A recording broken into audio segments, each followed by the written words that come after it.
I'm starting in the back, working my way up. We have permission to take this fence panel down, and we're going to do a sidewalk to the front. They want parking in the front, sidewalk, ultimately turn into a flight of stairs. The corner of the house to the corner of the wall will be concrete up until the corner of that existing pad width. I'll show you, but the stairs come out to a landing. That'll be how far off the existing we go. Pricing redoing the existing and going it back further. So you may have a shape here where it actually bends in instead of it being that far out into the yard. The steps come to a landing. We're going to put clean gravel back here, get rid of the organics, put down some fabric, either plastic or wire, not wire, the root barrier here. And similar on the other side, we are going to price out doing from the landing back stamp, and this sidewalk will come through to maybe some more steps I'll show you up front, and then basically a 20 by 30 parking with flares. So let's go ahead and start in the front so you can get the full picture. No, I don't feel like walking all the way back twice, so I'm going to measure from here and then pick back up in the front yard. So we're basically thinking about putting it in between that tree and the same kind of tree back behind there, in between them. And then depending on where it comes out, pretty much on that corner, straight to here, which would tie in. Now, I was originally thinking not in the gully, because that's the low spot. I would almost say plan. Yeah, I feel like it's wanting to come here.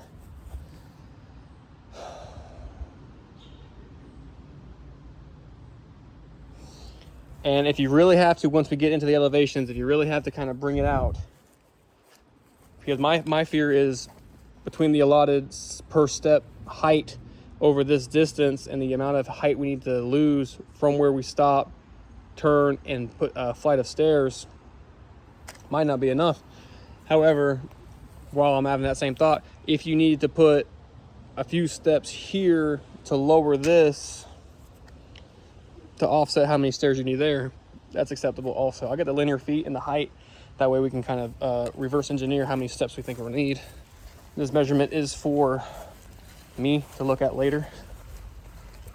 But you have what looks to be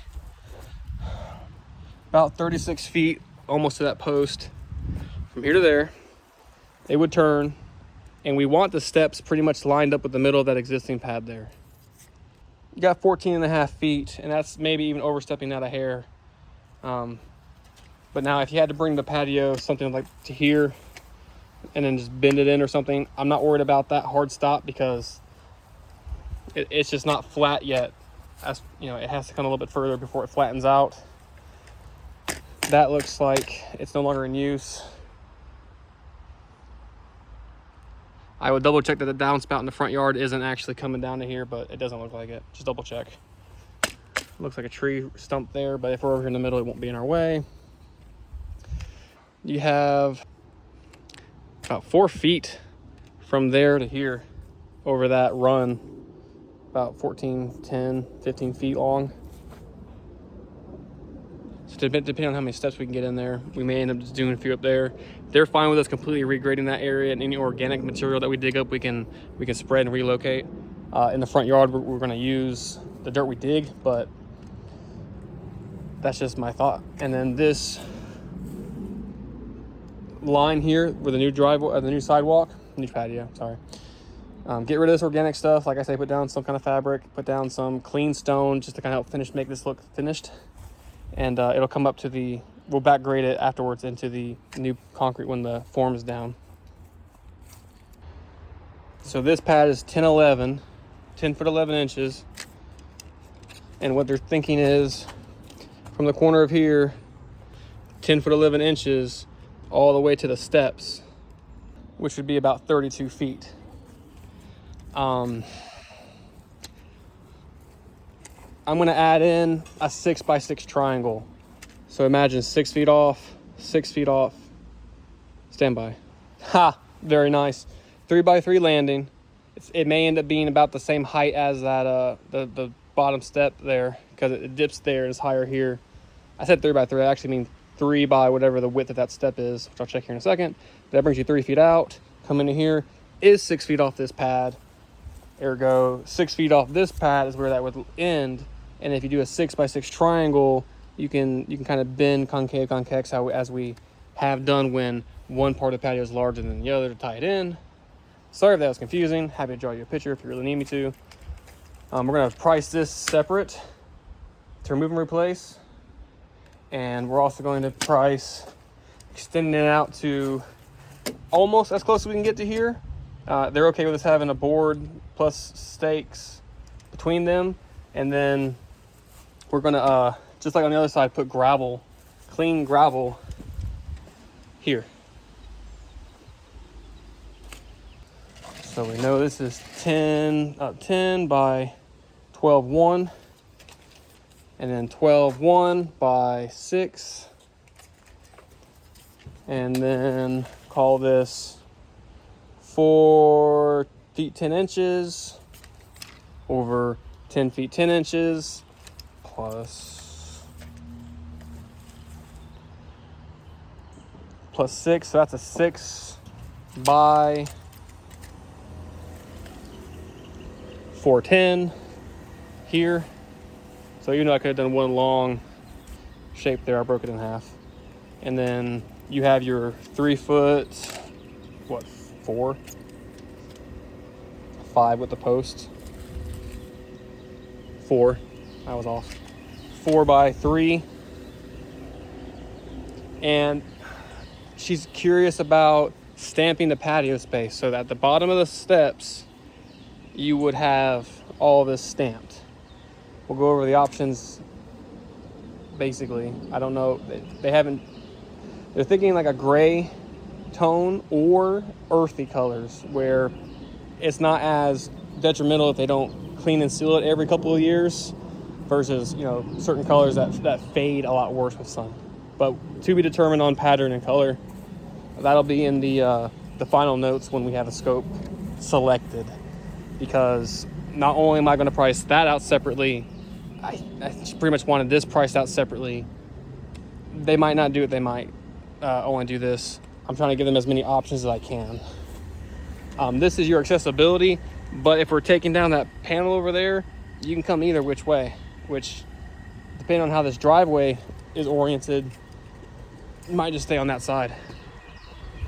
Because you got a pipe coming through here anyway. So you're gonna have to take down this panel to get through, which is clearly what they did. 7-7. Plus, I don't really want to crush that pipe if I don't have to. It looks like they did an okay job burying it, but I would just be conscientious of coming through here.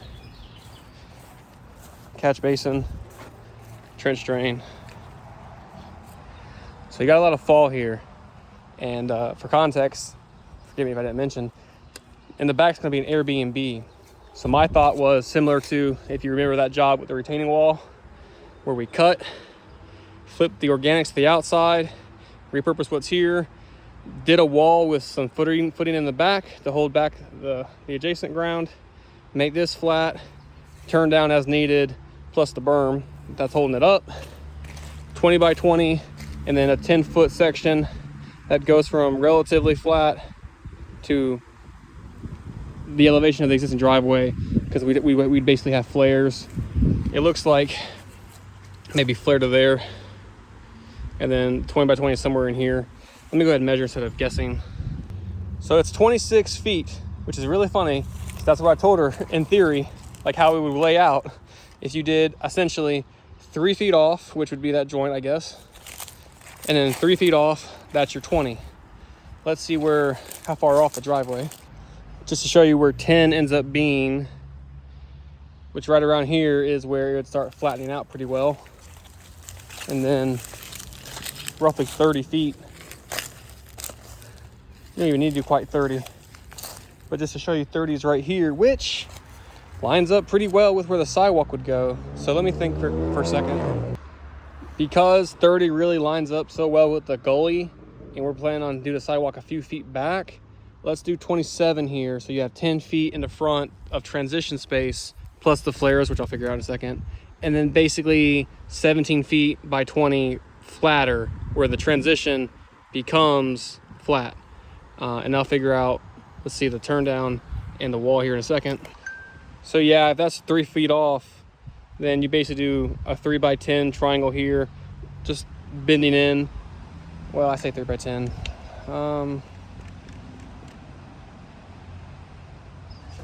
I don't think you need a whole lot more than that because it's already going to be 20 wide. So if you really had to back up like that, it gives you, yeah, let's just do that.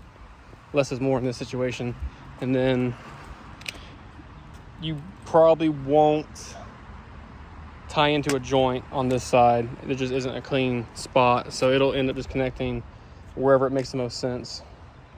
But I would say make this flare larger because they're going to be coming in and need to get over. So let's do this one like a regular 10x10 flare, so that way they have plenty of room to get in and out. And in a situation where they want to try to back in this way, at least it has that flow to it by that 3 foot flare. I'm going to guess between 3 and 4 foot wall. Not only that, but we're gonna have to over excavate here. But again, between the backyard and adjacent grading, I think we can make the material work in our favor. But let's plan on 3.5 average, because it's between 3 and 4. I don't have my laser.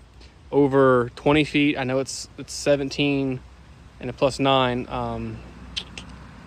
So that would be 18 plus 9.